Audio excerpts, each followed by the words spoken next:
Hi, John Roten back with head coach Donnie Kiefer of the Tuscola Mountaineers. It's the Mountaineer Coaches Show here on AM 1400, The Peak. Tonight, Brevard Blue Devils come into town.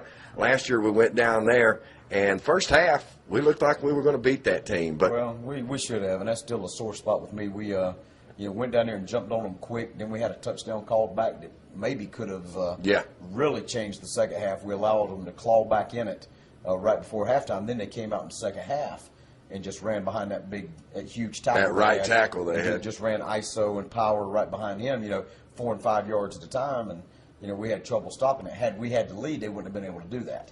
So they controlled the clock, and then, things fell apart on us. So we still feel really bad about that game. We felt like we were in position to win it. That was the second game of the season. I don't think the kids, at that time really understood how to finish a game, how to win a game. And, that's an ongoing process. But, yeah, it was a big disappointment to us, and we really, really want to redeem ourselves this year against a very good Brevard team. Brevard's got a brand new coach, several new players. They've got a new quarterback who's transferred in from Scotland County, a young man by the name of Walt Clark. Yeah, don't know much about him. Well, yeah, he play. I've seen film on them from Scotland, so I've got friends that coach in that conference, and gotten some film from them, on him playing down there, so I've got a chance to see him extensively. A lot of the same things they're doing now are things they did there, so that has really helped us. So, but yeah, he's a pretty good player.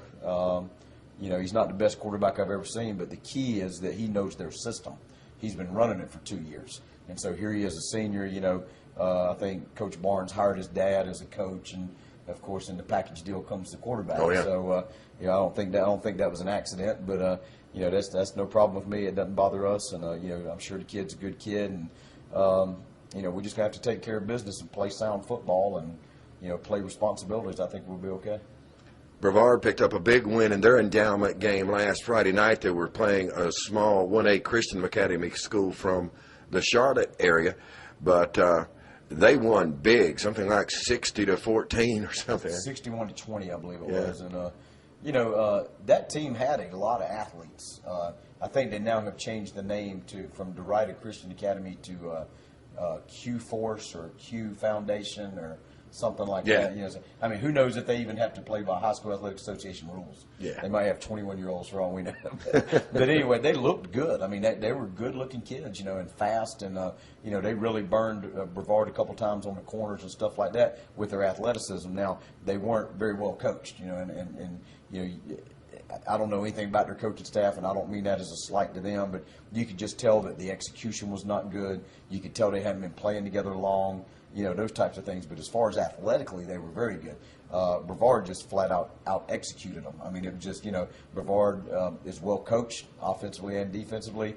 And a lot of their scores, Brevard's, came on special teams play, too. Yeah, well, they had a fumble return for a touchdown. Right. They had a kickoff return for a touchdown. It kind of fell apart on Q Foundation, but they were athletic. But in fact, they were probably way more athletic than we will be. Now, as far as execution, I don't think it would be close. So it's going to come down to we're going to have to execute well, and we're going to have to take advantage of opportunities, and we're going to have to do what we come to do. All right. Well, good luck tonight, Coach. Thanks. Big pulling for the Mountaineers. Stay tuned. We got more coming up for you on AM 1400 The Peak. After news here in just a few moments with 6:06 high school game day at 7 o'clock. Mike Sarles and I will be back for the pregame show. Kickoff 7:30. Come on out to CE Weatherby and support the Mountaineers. But if you can't make it to the game, appreciate you tuning in on your hometown radio station, AM 1400 The Peak, and online at AM